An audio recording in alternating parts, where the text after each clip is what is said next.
დღეს ჩვენი სტუმრები არიან მედია ტურაშვილი, კონფლიქტებისა და მშვიდობის მკვლევარი, ია ერაძე, სოციალური და ეკონომიკური მეცნიერების დოქტორი. ქალბატონებო, მოგესალმებით, მადლობა რომ ხართ ჩვენთან სტუდიაში. სტუმრად აქციების მე-15 დღე დაიწყო ხელისუფლება პოზიციების დათმობას არ აპირებს, რასაც უყურებთ, პოზიციების დათმობას და უკან დახევას არ აპირებს მათ შორის ოპოზიცია და ცხადია რომ პირველი შეკითხვა სწორედ მიმდინარე აქციებს და რუსთაველის გამზირზე შეკრებილ საზოგადოებას და მათ მოთხოვნებთან დაკავშირებით მაქვს. რასაც ვუყურებთ ასევე პროტესტის სადავეების ხელშეაღებას არც ერთი პოლიტიკური ძალა ჯერჯერობით არ აპირებს. ასეთ ვითარებაში აი ამ პროტესტს რა პერსპექტივა აქვს? შემდგომი პერსპექტივა აქვს? მედია თქვენგან დავიწყოთ. მოგესალმებით, დიდი მადლობა მოწვევისთვის. რა თქმა უნდა, დღეს ახლა გულგრილი ვერავინ ვერ დარჩება იმ საკითხის მიმართ, რაც დღეს ქვეყანაში ხდება. ჩემი გადმოსახედიდან სამწუხაროდ ჩვენ ვხედავთ ძალიან უხეშ ძალადობას საქართველოს მოქალაქეებზე, ახალგაზრდებზე, რომელთაც დღეს აი აგერ გავიგეთ, რომ ადამიანი, რომელიც მიდიოდა ქუჩაში ძაღლს ასეირნებდა, უცებ მოულოდნელად დააკავეს. და რეალურად აი არჩევნებიდან ერთ კვირაში ის ხელისუფლება, რომელიც გვპირდებოდა მშვიდობას, ეს ხელისუფლება არჩევნებიდან ერთ კვირაში რაღაცნაირი ტიპის ომში შევიდა საკუთარ მოქალაქეებთან. და დღეს გვყავს ჩვენ 400 დაკავებული, საიდანაც 300 ადამიანი არის ნაცემი და ათეულობით არის ნაწამები. და ამას სახალხო დამცველიც ადასტურებს, ხო, ამ წამების ფაქტს.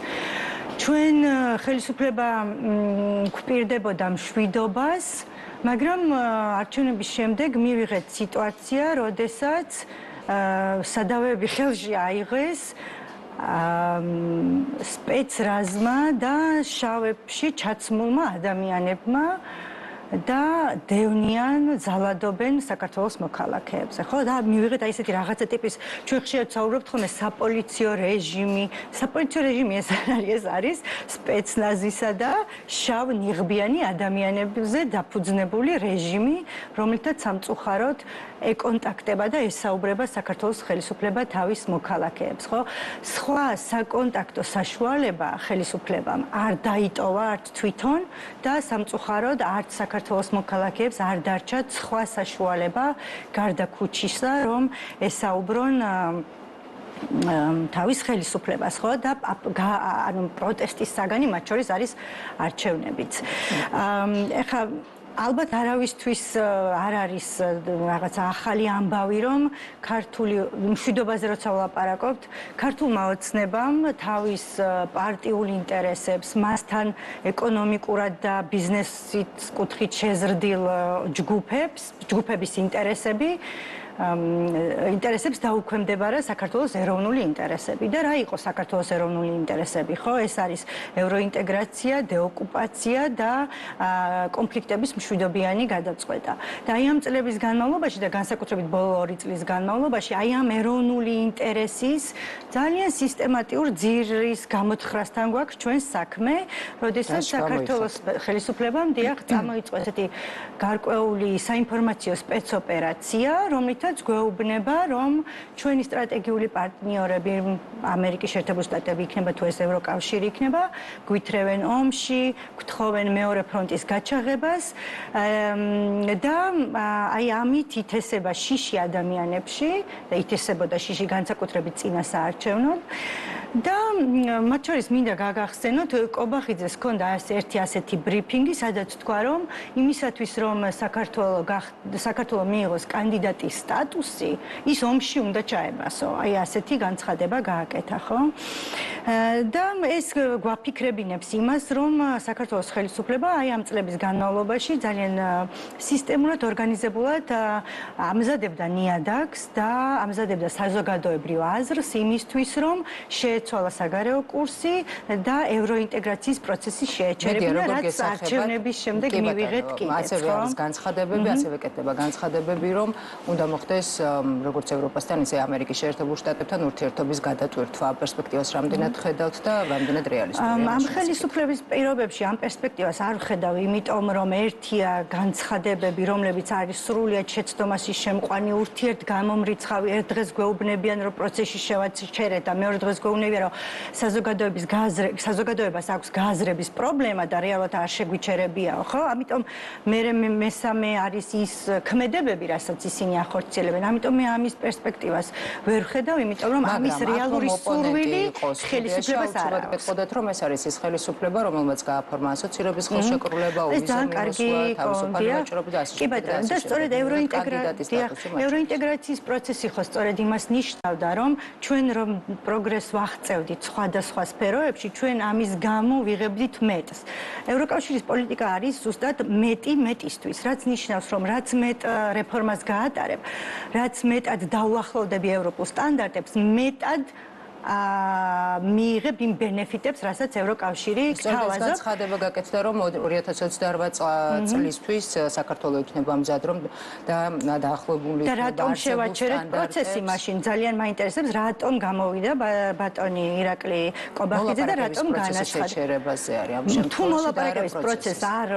თუ მოლაპარაკების პროცესში არ ვარ ჩართული, ეს უკვე ავტომატურად იმას ნიშნავს, რომ ევროინტეგრაციის პროცესი არ მიმდინარეობს. ევროინტეგრაციის პროცესი გამორიცხულია მოლაპარაკებების გარეშე.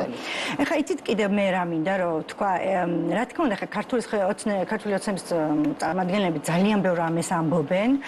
და ბევრჯერ ცდილობენ რომ საქართველოს მოსახლეობა შეიყვანონ შეცდომაში და ეს რაღაცნაირად ერთ დღეს ერთს ამბობენ, მეორე დღეს მეორეს ამბობენ და აი ეს მშვიდობის საკითხი არის კიდევ ერთი ეგეთი საკითხი, რომ ისინი არიან გარანტორები ევროინტეგრაციისაც, მშვიდობისაც და რეალურად ჩვენ ვცხოვრობთ იმ ქვეყანაში, რომელშიც აი მაგალითისთვის გეტყვით, რომ მას შემდეგ რაც ქართული ოცნება მოვიდა ხელისუფლებაში, საოკუპაციო ხაზზე და ოკუპირებულ ტერიტორიებზე მოკლეს 6 საქართველოს მოქალაქე და ეს რუსული რეჟიმის წარმომადგენლება მოკლეს, არც ერთი ეს დანაშაული გამოძიებული არ არის.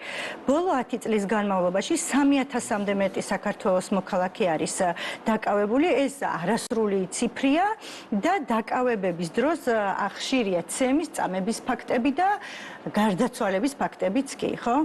საბოლოო ჯამში 500 კილომეტრზე მეტი ეს მართლმხლართები იქნა გავლებული საოკუპაციო ხაზზე და სწორედ ამიტომ ადამიანებს ეზღუდებათ შესვლა საკუთარ სახლებში, ეკლესიებში, გინტური სწორედ ეკლესიის წინ მოკლეს, ხო?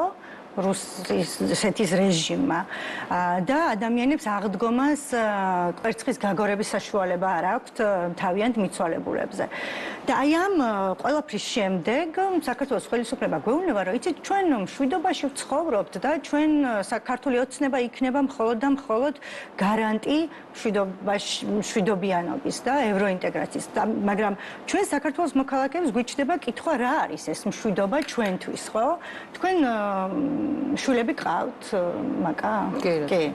აი მე 2 შვილის დედა ვარ და არასრულწლოვნები არიან, სკოლაში სწავლობენ და აი მაინტერესებს, არის მშვიდობა, როდესაც კვლევებით დასტურდება, რომ სკოლებში კოლიბაქტერიებით დაბინძურებულ წყალს სვავენ ბავშვები. ეს არის მშვიდობა, ანუ ამას გვეუბნება ჩვენი ხელისუფლება. თუ ის არის მშვიდობა, რომ ყოველი მეოთხე ბავშვი ვთქვათ, მაშინ როდესაც ინტერვიუში ასევე ნათქვამი გაქვთ, რომ 2030 წელი გაქვთ ნახსენები და ნათქვამი გაქვთ, რომ საქართველოს გაწევრიანება ფაქტობრივად შეუძლებელი იყო იმის გათვალისწინებით, რომ თავად ევროკავშირი აჩერებდა გაწევრიანების პროცესს და გაფართოების პროცესს საქართველოს მიმართ. არა მხოლოდ საქართველოს მიმართ, ზოგადად გაფართოების პროცესს, იმიტომ რომ ევროკავშირის წარმომადგენლების განცხადებით ახალი წევრები როგორც წესი პრობლემებს ქმნიდან საწყის ეტაპზე მაინც. მე ასეთი რამე თქვენს გადაცემაში არ მითქვამს. ევროკავშირი უნდა მოემზადოს გაფართოების თვითონ უნდა მოემზადოს გაფართოებისთვის, ასეთი რამ თქვენ ნათქვამი არ გაქვთ. არა, აშკარად თქვენ კი ბატონო, თქვენ შესაძლოა რესპონდენტში გესშგლებით. 2030 წელი შესაძლოა მაქვს ნათქვამი თქვენს რომელიმე გადაცემაში და 2030 წელი არის ის წელი, რაზეც თვითონ ევროკავშირი საუბრობდა და ამ წლისთვის დიახ ის თავის კანდიდატ წევრებს სთავაზობდა პროგრეს რეფორმებში იმისათვის, რომ მათ მიეღწიათ იმ გარკვეული სტანდარტები სტანდარტებისთვის, რასაც აღწევენ ხოლმე და რაც უნდა მიაღწიოს წევრმა ქვეყანამ. ხო, მაგალითისთვის ახლა მოლდოვის შემთხვევაში ძალიან ბევრი ექსპერტი საუბრობს, რომ მოლდოვისთვის 2030 წელი მართლაც შეიძლება რეალური იყოს. ევროკავშირისთვისაც გაფართოების პროცესი არის მტკივნეული, რადგან ახალი წევრები ქმნიან გარკვეულ პრობლემებს. ეს არის თქვენი ფრაზა. სიტყვასიტყვით. ახალი წევრები ქმნიან პრობლემებს იმ კუთხით, რომ ისინი არ არიან მზად ყოველთვის. ახალი წევრები, კანდიდატი წევრები ქმნიან პრობლემებს, იმიტომ რომ ისინი არ არიან მზად და არ არიან იმ სტანდარტების, რა სტანდარტებსაც მოითხოვს ხო ჩვენგან და სხვა წევრი ქვეყნებისგან ევროკავშირი. ამიტომ დიახ, ჩვენი მთელი ამოცანა უკრაინის ომმა დააჩქარა ეს პროცესი. ეს პროცესი უკრაინის ომმა დააჩქარა, რადგანაც ევროკავშირმა ჩათვალა, რომ სტრატეგიულად, გეოპოლიტიკურად ის ეხლა უნდა შემდგარიყო როგორც გეოპოლიტიკური ძალა, არა მხოლოდ უბრალოდ როგორც პოლიტიკური ან კულტურული ერთობა, არამედ გეოპოლიტიკური ძალა და დიახ, ნამდვილად განიხილავს 30 წლამდე. იმიტომ რომ გაფართოება სჭირდება ძალიან სერიოზული მომზადება. ერთ დღეში ეს არ ხდება და კარგია რომ ამას ესე დეტალურად სწავლობ და მე მგონი გუშინ თქვენთან სტუმარმაც ისაუბრა ძალიან დეტალურად. გაფართოების პროცესი წლები იწელება ძალიან ბევრი ქვეყნისთვის და ეს იმას ნიშნავს რომ როცა ჩვენ ახლა მოგვეცა უნიკალური შესაძლებლობა რომ ძალიან სწრაფად გაგვეტარებინა რეფორმები, ძალიან სწრაფად გაგვეხსნა მოლაპარაკებები, პირიქით ჩვენი ხელისუფლება გამოვიდა და თქვა რომ ამას ჩვენ არ გავაკეთებთ, ჩვენი ხელისუფლება გამოვიდა და ქუჩაში თავის მოსახლეობას ესურის რაღაცა გაზს და არბევს და სცემს, ჩვენი ხელისუფლება გამოვიდა და ძალიან მძიმე დარღვევებით ჩაატარა არჩევნები, ისე რომ არც ერთ საერთაშორისო პარტნიორს ჩვენს რეალურ ევროპულ და დასავლეთ პარტნიორს ჩვენი ხელისუფლებისთვის არ მიულოცია, ამიტომ 30 წლისთვის ასეთ მდგომარეობაში რა თქმა უნდა ჩვენ ვერ უნდა ველოდოთ ევროინტეგრაციის პროცესს. და კიდევ ერთი მინდა პოლარიზაციასთან დაკავშირებით დაგიბრუნდებით მეტი აუცილებლად განვაგრძოთ საუბარი, მანამდე იათ ჩავთოთ საუბარში, როდესაც საუბარი არის ახალ არჩევნებზე, მაინტერესებს ვისთვის უფრო ხელსაყრელია, როგორ ხედავთ, როგორ ჩანს თქვენი გადმოსახედიდან ხელისუფლებისთვის, რომელიც ფაქტია რომ არსებულ მოცემულობას და რუსთაველის გამზირზე მიმდინარე აქციას გარკვეულწილად ჩააცხრობს, ემოციებს ჩააცხრობს ახალი არჩევნების დანიშვნის პირობებში, მაგრამ რამდენად არსებობს ან რა მდგენელმა შეიძლება მისცეს ოპოზიციას იმის საფუძველი და აფიქრებინოს, რომ ახალი არჩევნების დანიშვნის შემთხვევაში ოპოზიცია მოიგებს. და ამავდროულად აუცილებლად უნდა გკითხოთ ეკონომიკური მიმართულებით. ზოგადად არასტაბილური გარემო როგორ ისახება ეკონომიკაზე და რა შეიძლება მოიტანოს ამან. მოგესალმებით, მივესალმები ჩვენს მაყურებელს, ვინც დღეს გვიყურებს და პირველ რიგში აუცილებლად მინდა დავაფიქსიროთ ჩემი სოლიდარობა ყველა იმ ადამიანის მიმართ, რომელიც ბოლო 2 კვირის განმავლობაში მათი პროტესტის გამოხატვის გამო არიან დაპატიმრებულები, არიან ნაცემები გატაცებული და ასე შემდეგ. ამის გარეშე მე მგონი ფაქტიურად არასწორი იქნებოდა ნებისმიერ სხვა საკითხზე საუბარი, იმიტომ რომ ჩვენ ვართ კრიზისის მდგომარეობაში და ეს კრიზისი არის საკმაოდ მრავალშრიანი და ჩვენ აქ არ ვსაუბრობთ მხოლოდ და მხოლოდ პოლიტიკურ კრიზისზე. მე არჩევნებთან დაკავშირებით ძალიან მოკლედ გეტყვით, რომ მე პირადად ვიზიარებ იმ 100,000-ობით, თქვათ 100,000 ადამიანის მოთხოვნას, რომელიც ყოველღამე გამოდის რუსთაველზე და ერთ-ერთი მთავარი მოთხოვნა ამ ადამიანების არის სწორედ ახალი არჩევნები. სხვა ტექნიკურ დეტალებში ეს ჩემს კომპეტენციას ცდება და ამიტომ არ შევალ.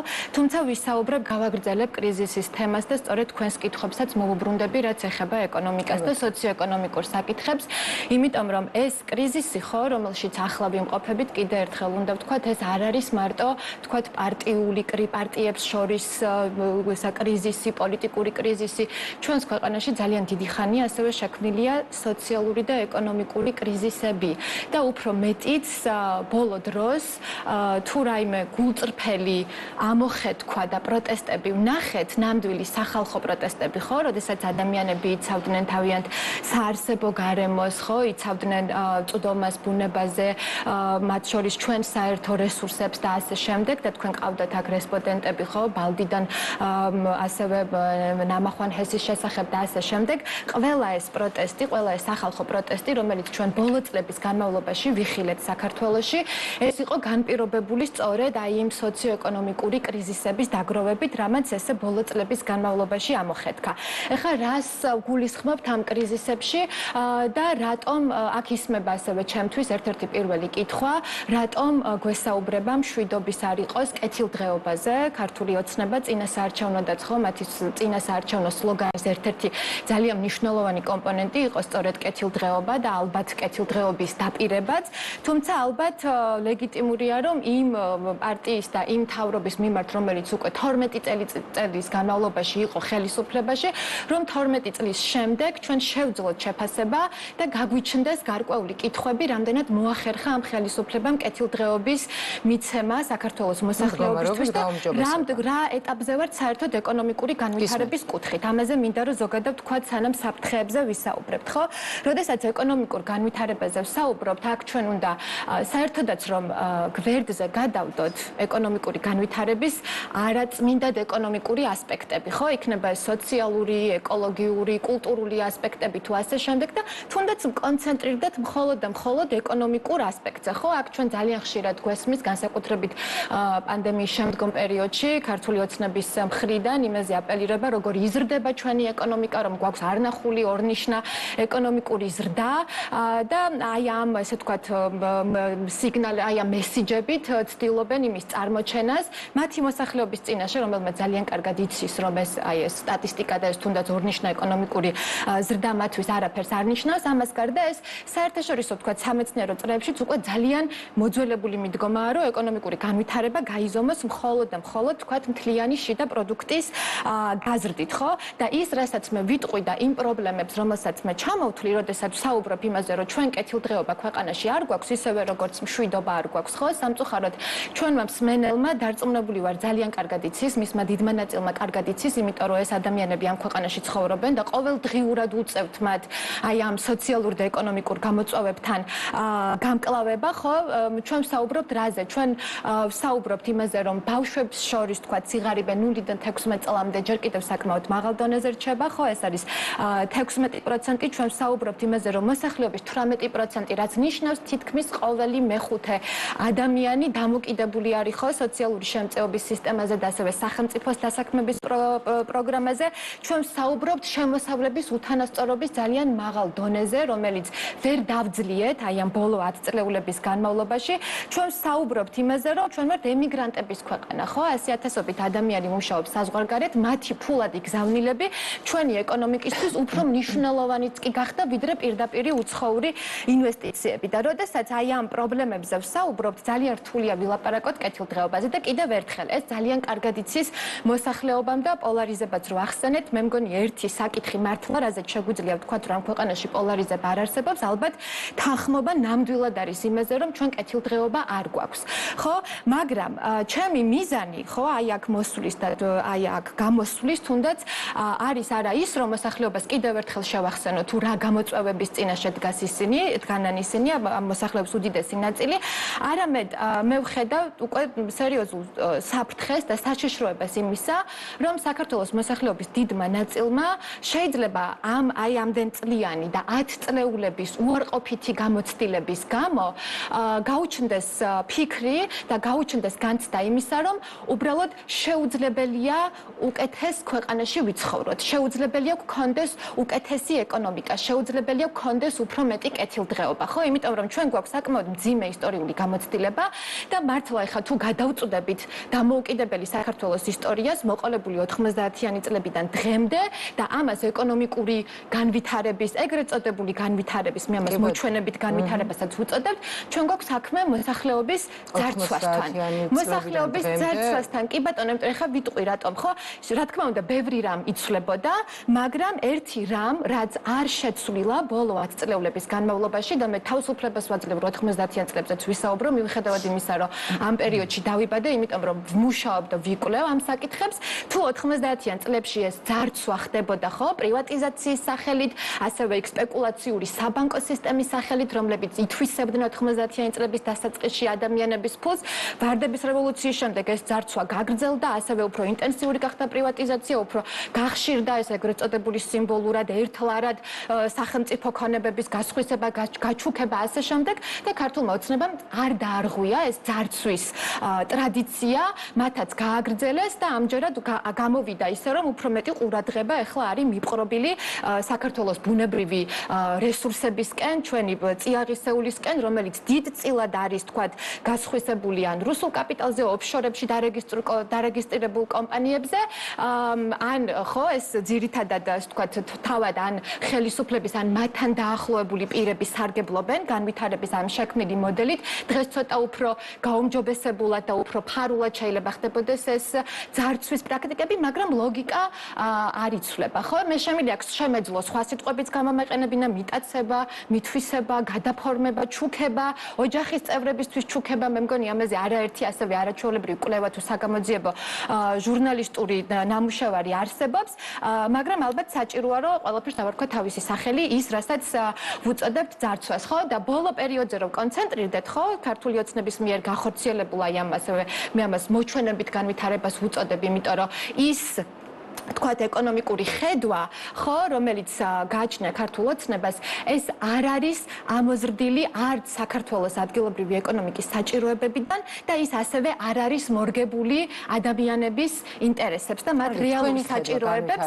კი ბატონო, ეხლავე ვიტყვი და სწორედ ამიტომაც არის რომ, როდესაც მე უწევთ ხოლმე ახსნა განმარტება, იშვიათად, მაგრამ მაინც უწევს ხოლმე ოცნების წარმომადგენლებს განმარტება, რომ რას ნიშნავს ჩვენთვის, მოსახლეობისთვის ეს ორნიშნა ეკონომიკური ზრდა მაგალითად. როცა გვეუბნებიან რომ გაუმჯობესდა ჩვენი რეიტინგები და სრულად გაუგებარია ხოლმე რა რეიტინგებზე არის საუბარი. კი ბატონო, ისმება შეკითხვა საზოგადოების მხრიდან რომ როდის აისახება ეს ყოველივე თითოეული ადამიანის ზუსტად იმიტომ ჩდება ეს ძალიან ახლავე დავასრულებ, იმიტომ ჩდება ეს ძალიან ლეგიტიმური შეკითხვა რომ ის რასაც თავს გვახვევენ განვითარების სახელით, ხო? ის რაზეც გვეუბნებიან რომ ჩვენი ქვეყანა რაღაც არნახულ ეკონომიკურ წარმატებებს აღწევს, ეს არ არის სიმართლე, იმიტომ რომ ამას ადამიანები ვერ გრძნობენ და თუ ადამიანები ამას ვერ გრძნობენ, მაშინ ესე იგი კეთილდღეობა არ გვაქვს და მეორე ინდიკატორი ეკონომიკური განვითარების, რაზეც შეგვეძლო გვემსჯელა, ეს იქნებოდა შეგვეხედა თვისობრივად, როგორ განვითარდა თქვათ ჩვენი ეკონომიკა სხვადასხვა სექტორების მიხედვით. ამის ყველაზე სწრაფი და მარტივი საშუალება, ბევრი დრო რახან არ გვაქვს, იქნებოდა რომ შეგვეხედა ჩვენი სავაჭრო ბალანსისთვის, სადაც მუდმივად დეფიციტში ვართ სამწუხაროდ, შეგვეხედა ჩვენი საექსპორტო სტრუქტურისთვის. 10 წლეულებია ვერაფერს ვერ ვაწარმოებთ და ვერ ვყიდით ფერადი ლითონების, სოფლის მეურნეობის პროდუქტების, სპირტიანი სასმელების გარდა, ხო და ასევე მანქანების რეექსპორტში ვართ ლიდერები. ანუ ესეც კი გვაჩვენებს, რომ თვისობრივად ეკონომიკა არ ვითარდება, ხო, ის არის აბსოლუტურად მორგებული ერთი კონკრეტული პოლიტიკური კლასის და მასთან დაახლოებული ადამიანების, ეხა ეს ტენდერების გამოცხადებით იქნება თუ პირდაპირ გადაფორმებებით და ჩუქებებით, ეს უკვე ფორმების ამბავია, ხო, მაგრამ თავარი ლოგიკა არის სწორედ ეს. და ამიტომ უნდა ვთქვა აუცილებლად, რომ ამ ყველაფრის პოლიტიკური განზომილებაც არის ძალიან მნიშვნელოვანი და ისევ მივიდე იმ კრიზისთან, საიდანაც დაიწყო, როცა ჩვენ დღეს ვსაუბრობთ, ხო, ავტორიტარიზმის კონსოლიდაციაზე და მე პირადად ამას დავარქმევდი ავტორიტარიზმის კონსოლიდაციის მცდელობას, რასაც ახლა ცდილობს ქართული ოცნება, ეს მას ასევე ყველაფერთან ერთად ჭირდება იმისთვის, რომ სწორედ ისეთივე მოჩვენებითი განვითარების პოლიტიკა გაატაროს, რასაც ამდენი ხანია ატარებს. იმიტომ რომ გამოჩნდა, რომ თუნდაც აი ამ სახალხო პროტესტების, ადამიანების აღშფოთების, ამ ყველაფრის გადალახვა და მოთოკვა დემოკრატიაში არის რთული. ძალიან რთულია, იმიტომ რომ ადამიანების უკმაყოფილება გროვდება, ის აუცილებლად ამოხეთქავს და ავტორიტარიზმი არის დაყრდნობილი იმის გათვალისწინებით, რომ გაუმჯობესებული ამოცენები. ჩემთვის პირადად მთავარი ნიშნული არის ის როგორ აღიქვამს ქართული მოსახლეობა ადგილობრივ. მე მოვიტანე აქ ერთ-ერთი უახლესი სოციოლოგიური კვლევის შედეგები, რომელიც ამ წლის შემოდგომაზე ჩატარდა და 1200 შინამეურნე გამოიკითხა 11 სხვადასხვა რეგიონში საქართველოში და როცა მათ უსვამდნენ კითხვას, როგორია მათი სუბიექტური აღქმა, მათი ეკონომიკური მდგომარეობის, აღმოჩნდა, რომ ადამიანები გამოკითხულთა 12% ადამიანებმა თვითონ ყველაზე კარგად იციან, მსოფლიო ბანკზე კარგად სავალუტო ფონდზე კარგად და ასევე ქართულ ოცნებაზე კარგად. 12% ამბობს, ეს არის კვლევაზე. 12% ამბობს, რომ ფული არ ყოფნის საკვებზე. დავამთავრებ ძალიან მალე. 12% ამბობს, რომ ფული არ ყოფნის საკვებზე. 31.5% ამბობს, რომ ფული მხოლოდ საკვებზე ყოფნის და დანარჩენი არაფრისთვის, ხო? ამ ადამიანების უდიდეს ნაწილს აქვს ვალი და მათ შორის აღმოჩნდა, რომ ვალის აღების ერთ-ერთი ძირითადი მიზეზი არის ჯანდაცვა მედიკამენტების შეძენა. და იმავე კვლევით ასევე ამ გამოკითხული შინამეურნეობების 26% ამბობს, რომ შეძენა კი, ამისთვის წინებენ ადამიანების სესხს იღებენ ამისთვის ადამიანები, 26% ამბობს, რომ მათი მდგომარეობა მნიშვნელოვნად ან მეტნაკლებად გაუარეს და ბოლო 10 წლის განმავლობაში. ვინ ჩაატარა ეს კვლევა? ეს კვლევა ჩატარდა პლატფორმა კომენტარის. ეს არის წლევანდელი. წელს შემოდგომაზე ჩატარებული კვლევა დიდი სიამოვნებით შემიძლია რომ გაგიზიაროთ და ამიტომ როცა ჩვენ ვინ დააფინანსა, მაინტერესებს და დაფინანსების წყაროები მე მგონი აქ არ არის მნიშვნელოვანი, ეს ჩაატარეს პროფესიონალმა სოციოლოგებმა. მე ძალიან დიდი სიამოვნებით შემიძლია გაგიზიაროთ ეს კვლევა გადაცემის შემდეგ, იმიტომ რომ სულ ახალი კვლევაა და ჯერ კიდევ დამუშავების პროცესშია, თუმცა ეს ნიშნულები არის ძალიან მნიშვნელოვანი, ხო? და სწორედ ეს არის ჩემთვის და მინდა რომ დიდი სიამოვნებით გაგიზიარებთ, იმიტომ რომ ძალიან ბევრი მონაცემია, მისი მთავარი მიზანი იყო რომ ვალის მასშტაბი დაედგინა, იმიტომ რომ ალბათ იცით და მე ჩვენმა მაყურებელმა კიდევ უფრო კარგად იცის რომ ვალი, ჭარბვალიანობა, მასთან დაკავშირებული პრობლემები, მათ შორის გამოსახლებებიც ერთ-ერთი ძალიან ნათელი მაგალითი არის აი ამ სოციო-ეკონომიკური კრიზისის. და ამიტომ რომ დავამთავრო ეს ჩემი სათქმელი, ვიტყოდი იმას, რომ პირველ რიგში ძალიან მნიშვნელოვანია რომ კეთილდღეობაზე და განვითარებაზე არ საუბრობდეს ის პოლიტიკური ძალა, რომელსაც უკვე ქონდა 12 წელი. 12 წელი არ არის ცოტა დრო. მას უკვე ქონდა 12 წელში შესაძლებელია რომ აბსოლუტურად გარდაიქმნას კიდეც ქვეყნის ეკონომიკური სტრუქტურა და მართლა აისახოს ეს ადამიანების კეთილდღეობაზე, ხო? და როდესაც ახლა ჩვენ ვხედავთ, რომ ეს ძალა კიდევ უფრო ცდილობს რომ გაამკაცროს, ხო? უფრო მეტად გაიყაროს, გაიდგას ფესვები, ეს ავტოკრატიული და ჩვენ ვიცით რა არის მისი ზრახვები, ეს არ არის მოსახლეობის ინტერესები, აუცილებლად, ამიტომ ეს ძალა კიდევ და კიდევ უფრო საშიში ხდება, იმიტომ რომ ჩვენ აი ამ განვითარების კრიტიკასაც ვეღარ შევძლებთ ძალიან მალე. მე ალბათ აი ასეთ ეთერებში დაჯდომას და ამის კრიტიკასაც ვეღარ მავახერხებ ძალიან მალე. გამოსავალი, იმიტომ რომ ამის საფრთხეს მე პირადად რეალურად გძნობ და ამას გძნობს ჩემი ბევრი კოლეგა, ნაცნობი ბევრი პროფესიონალი, იმიტომ რომ ჩვენს თვალწინ ხედავთ როგორ ფართოვდება ეს ავტორიტარიზმის ქსელი, როგორ სასტიკ სახეს იღებს ის და მე პირადადაც ამის საფრთხეს გძნობ. გამოსავალზე გეტყვით აუცილებლად იმას, რომ გამოსავალი მე კი მართალია დღეს ეკონომიკურ საკითხებზე ვსაუბრობ, მაგრამ ეკონომიკური ვერ იქნება მხოლოდ და მხოლოდ გამოსავალი, იმიტომ რომ ყველაფერი ის რაც არის ეკონომიკური არის იმთავითვე პოლიტიკური და თუ ჩვენ არ გვეყოლება დემოკრატიული ხელისუფლება, რომელიც პირველ რიგში მისი მთავარი ინტერესი, მისი საკუთარი ინტერესების და ქონების დაცვა და მისი ნათესავ ახლობლების გამდიდრება კი არ არის, არამედ მართლა კეთილდღეობის მოტანა არის, თუ ასეთი ხელისუფლება არ გვეყოლება, თუ ყველა თითოეული სახელმწიფო ინსტიტუტი არ დაბრუნდება ხალხის სამსახურში, ხო? არც ერთ ეკონომიკურ რეფორმას იქ აზრი არ ექნება. და მეორე მხრივ, ეს დემოკრატიას ჭირდება ასევე სოციო-ეკონომიკურად განვითარებული სახელმწიფო, იმიტომ რომ ეს ძალიან კარგად დავინახეთ ბოლო პროცესების დროს, ხო? ყველაზე მოწყვლადი არიან აი ასეთი მთავრობების მიმართ, სწორედ ყველაზე ეკონომიკურად ყველაზე შეჭირვებული ჯგუფები. ამიტომ დემოკრატია და ასევე სოციო-ეკონომიკური განვითარება, ეს ორი ერთმანეთისგან უნდა იყოს განუყოფელი, როცა ჩვენ გამოსავლებზე ვსაუბრობთ. კარგით, გასაგებია თქვენი პოზიცია, მედია დაკარგული ერთ-ერთი ყველაზე მნიშვნელოვანი თუ შეიძლება ასე თქვას ევროპული ღირებულება, როდესაც საუბარი არის დიალოგის კულტურაზე და აი ამ მიმართულებით, როდესაც დეპოლარიზაციაზეა საუბარი მათ შორის საზოგადოებაში, რა შეიძლება რომ გაკეთდეს იმისთვის, ან როგორ უნდა მოვახერხოთ თანაცხოვრება სამომავლოდ და ერთ მაგიდასთან განსხვავებული პოზიციების მქონე ადამიანებმა მოახერხონ საკუთარი არგუმენტების წარმოდგენა დისკუსიის ფორმატში. იქნება თუ არა ეს გამოსავალი ან როგორ გესახებათ გამოსავალი? ჩვენ როდესაც ვლაპარაკობთ ევროინტეგრაციაზე და ჩვენს ევროპულობაზე, ხო, ევროპული ღირებულება პირველ რიგში ეს არის სწორედ დიალოგის კულტურა. ამაზე დგას და დაშენდა და განვითარდა თვითონ ევროკავშირიც, ხო?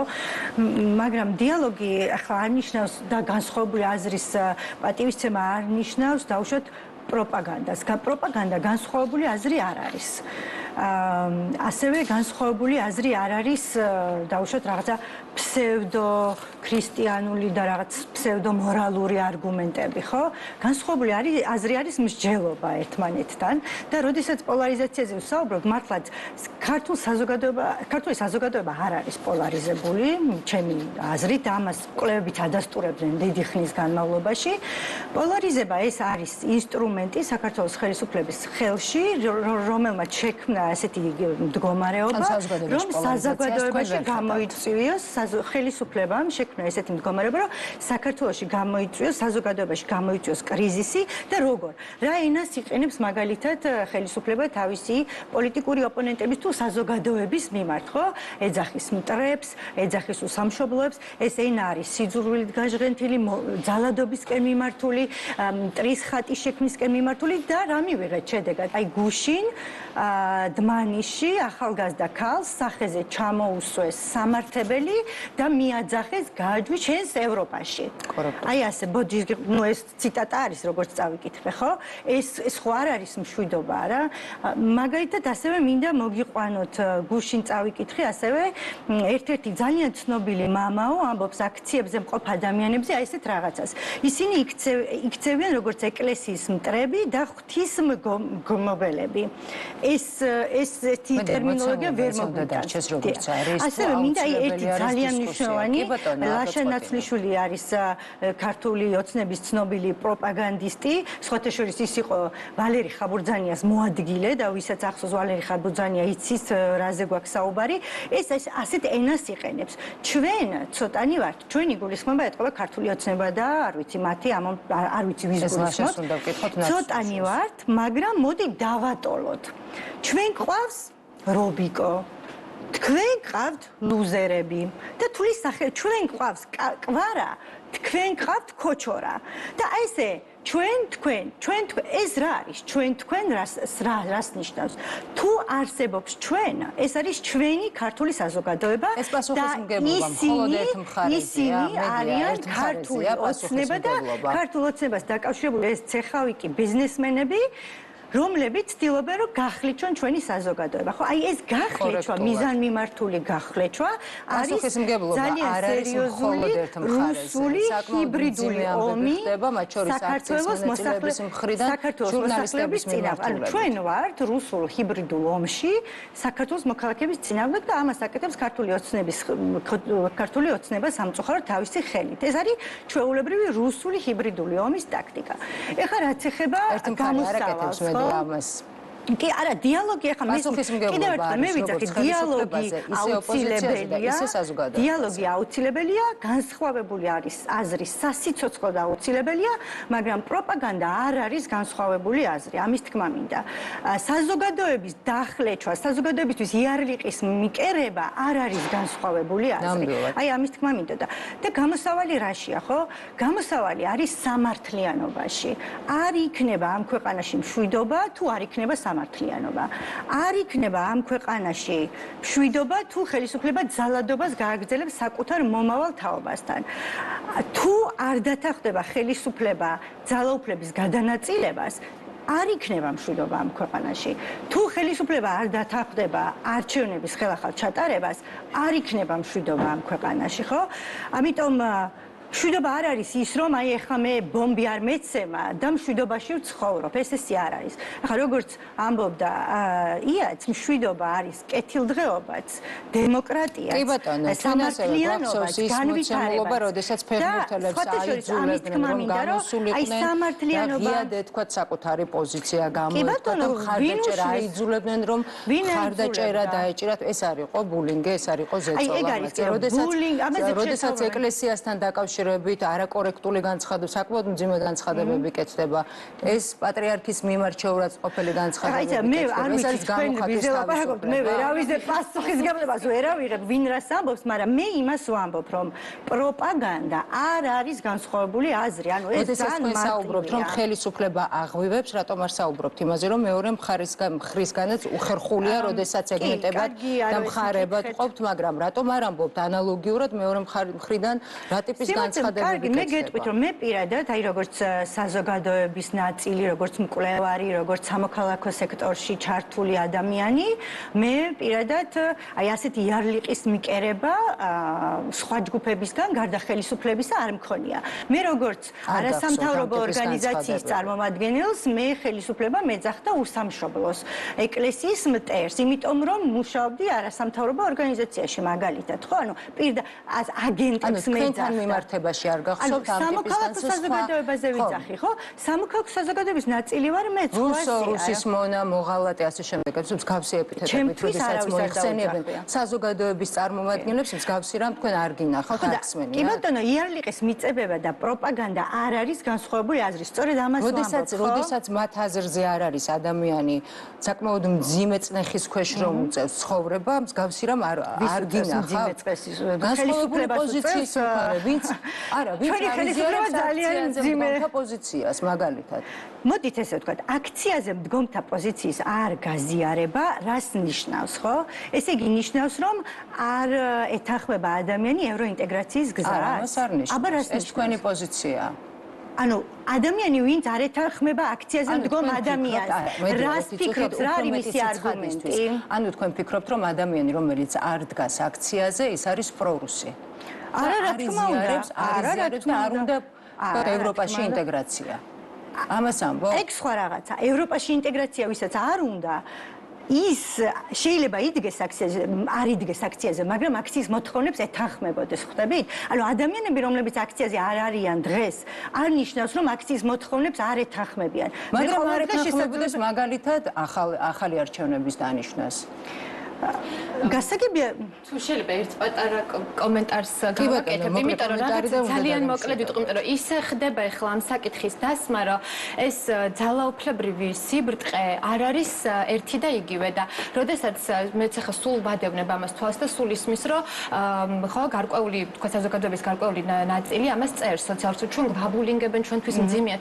იცით ვისთვის არის მძიმე ამ წუთას ცხოვრება? ის ვინც არის ციხეში, ის ვინც არის ნაცემი, რომ აქციაზე არის საავადმყოფოში და ამ პროცესების ფონზე მე პირადად ვფიქრობ, რომ ცოტა უხერხულია ყველაფერს, რომ თავი დავანებოთ, ცოტა უხერხულია, რომ ჩვენ ვისაუბროთ იმაზე, რომ რაღაცა იარლიყების გამო, ეხლა ჩვენ ყველას კრებსითად, ხო, გვიწოდებენ, ხო, რადიკალებს, უსამშობლოებს, მოღალატეებზე, მაგრამ ეხლა ჩვენ რო ყველამ სათითაოდ ამაზე დავიწყოთ ლაპარაკი და ყურადღება ამაზე გადავიტანოთ, იმის ნაცვლად სად არის პრობლემა? საიდან მოდის პრობლემა, ხო? მე ყველაზე მეტად მაწუხებს იმ ადამიანების ბედი, რომლებიც ეხლა არიან მართლა ყველაზე მძიმე მდგომარეობაში. ყველაფერი დანარჩენი არის ყურადღების გადატანის მცდელობა, საკითხების რელატივიზმის და ყველაზე მეტად მე მაწუხებს ის, რომ საქართველოს ხელისუფლებას, ეგრეთ წოდებულ ხელისუფლებას სრულ იგნორში ჰყავს ის ადამიანები, ვინც დღეს ქუჩაში დგანან, მათ შორის ის ადამიანები, რომლებიც ნაწამები იყვნენ აი ამ პოლიციის მანქანებში, ხო? საქართველოს ხელისუფლება სამწუხაროდ სრულ აი დღეს აქ მოსვლის წინ გავრცელდა ინფორმაცია, რომ კახი კალაძე აპირებს 14-ში ნაძვისხე უნდა აანთოს. იცით რა, ნაძვისხე გვინდა. მე ორი შვილი მყავს და შაშან ვიყავი ნაძვისხის ანთებაზე, მაგრამ ეს არის სრული დაცინოა, როდესაც ნაძვის თითქოს ქვეყანაში არაფერი არ ხდება, ანთებ ნაძვისხეს და ის ადამიანები, რომლებიც დღე და ღამე დგანან ქუჩაში რისთვის დგას ეს არ არსებობს არხი არ დაიტოვა ამ ხელისუფლებამ, რომ ელაპარაკოს თავის მოქალაქეებს.